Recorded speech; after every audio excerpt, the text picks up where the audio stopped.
1994년 10월 21일 금요일 아침, 서울의 출근길은 평소와 다르지 않았습니다. 한강 위를 지나는 수많은 차량, 그리고 등굣길 학생들. 그런데 그날 오전 7시 38분, 성수대교 중앙 부분이 갑자기 쾅 소리와 함께 끊어졌습니다. 길이 48m, 무게 140톤의 상판이 순식간에 한강 아래로 추락했습니다. 그 위를 지나던 시내버스 한 대, 승용차 여러 대가 함께 떨어졌습니다. TV와 라디오는 곧 이렇게 속보를 전했습니다. 서울 성수대교 중앙 부분이 붕괴됐습니다. 다수의 사상자가 발생했습니다. 그날 서울은 멈췄습니다. 그리고 대한민국은 충격에 빠졌습니다. 여러분은 그날을 기억하시나요? 혹시 그날 아침 라디오로 이 소식을 들으셨나요? 성수대교는 1979년에 완공되었습니다. 서울 동부와 강남을 잇는 핵심 교량이었죠. 당시 하루 16만 대가 넘는 차량이 오갔습니다. 하지만 완공 15년 만에 그 다리가 스스로 무너졌습니다. 오전 7시 38분, 성수대교 중앙 상판이 끊어지며 그 위를 달리던 361번 시내버스가 한강으로 추락했습니다. 버스 안에는 등굣길 학생 8명이 타고 있었습니다. 그리고 인근을 지나던 차량들도 함께 떨어졌습니다. 결과는 참혹했습니다. 사망 32명, 부상 17명. 한순간에 수십 명의 생명이 사라졌습니다. 한 생존자는 이렇게 증언했습니다. 버스가 아래로 떨어졌어요. 창문 밖이 갑자기 물로 바뀌었습니다. 그게 제 마지막 기억이었습니다. 한강 위에는 차량 잔해와 유리 조각, 그리고 사람들의 비명이 뒤섞여 있었습니다. 서울의 아침이 절망으로 바뀐 순간이었습니다. 사고 원인은 분명했습니다. 부실한 시공, 부실한 관리. 조사 결과 다리를 잇는 연결 부위 핫조인트 핀이 용접 불량 상태로 그대로 방치돼 있었습니다.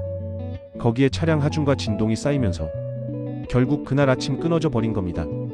더 충격적인 건 그 전조가 이미 여러 번 있었다는 사실입니다. 1992년과 1993년 균열이 발견됐지만 서울시는 이 정도는 괜찮다며 단순 보수만 하고 넘어갔습니다. 결국 괜찮겠지라는 한마디가 32명의 생명을 앗아갔습니다. 전문가들은 이렇게 말했습니다. 성수대교 붕괴는 자연재해가 아니라 인재입니다. 시공 부실과 행정태만이 만든 결과입니다. 그 시절 대한민국은 빨리빨리라는 이름 아래 달려가고 있었습니다. 다리, 도로, 건물 모두 하루가 다르게 세워졌죠. 하지만 속도에 비해 안전의식은 따라가지 못했습니다. 결국 성수대교는 우리 사회의 그늘을 드러낸 사건이었습니다.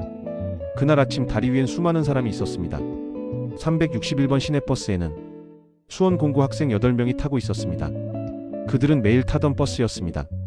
버스는 다리 중앙을 지날 때 아래로 곤두박질 쳤습니다. 운전기사 박기동 씨는 끝까지 핸들을 잡고 있었습니다. 그는 구조되었지만 학생 8명은 모두 세상을 떠났습니다. 한 부모는 이렇게 말했습니다. 아침에 도시락 싸주며 인사했는데 점심도 못 먹고 돌아올 줄은 몰랐습니다. 한강 위는 순식간에 전쟁터가 됐습니다. 소방대원과 잠수사들이 투입됐습니다. 시야는 30cm도 안 됐습니다. 그들은 손끝으로 사람을 찾았습니다. 당시 구조대원 한 명은 훗날 이렇게 말했습니다. 손에 잡히는 게 사람인지 잔해인지 알 수 없었어요. 그날 이후로 물가 근처를 못 갑니다. 그들의 고통은 그날 이후에도 계속되었습니다. 성수대교 붕괴는 단순한 사고가 아니었습니다. 그건 우리 사회의 신뢰가 무너진 사건이었습니다. 건설사는 부실 공사를 했고 감리자는 눈을 감았으며 행정은 관리 책임을 다하지 않았습니다. 모두가 괜찮다고 말한 결과가 참사로 돌아온 것입니다. 이 사건 이후 서울시는 모든 다리를 전수 점검했습니다. 시설물 안전관리법이 만들어졌습니다. 하지만 그 법은 사고가 나고 나서야 만들어졌습니다. 그로부터 1년도 지나지 않아 삼풍백화점이 무너졌습니다. 그리고 몇 년 뒤 대구 지하철 참사. 비슷한 말이 반복되었습니다. 또 이런 일이. 안전은 공짜가 아닙니다. 책임은 나눌 수 없습니다. 누군가의 괜찮겠지라는 말이 누군가의 생명을 앗아갑니다. 여러분은 어떻게 생각하시나요? 지금 우리가 걷는 이 다리, 지나는 터널, 그 안전을 얼마나 믿고 계신가요? 성수대교 붕괴는 건축물이 아니라 사람의 태도가 무너진 사건이었습니다. 그날 대한민국은 배웠습니다. 안전은 확인하는 자의 몫이라는 걸. 하지만 30년이 지난 지금도 우리는 여전히 묻습니다. 이번엔 누구의 잘못이었을까? 그 질문이 반복되는 한 진정한 변화는 오지 않습니다. 잊혀진 사건, 잊지 말아야 할 교훈. 그날의 기록, 성수대교 붕괴편이었습니다. 구독과 좋아요는 기억의 힘을 이어갑니다.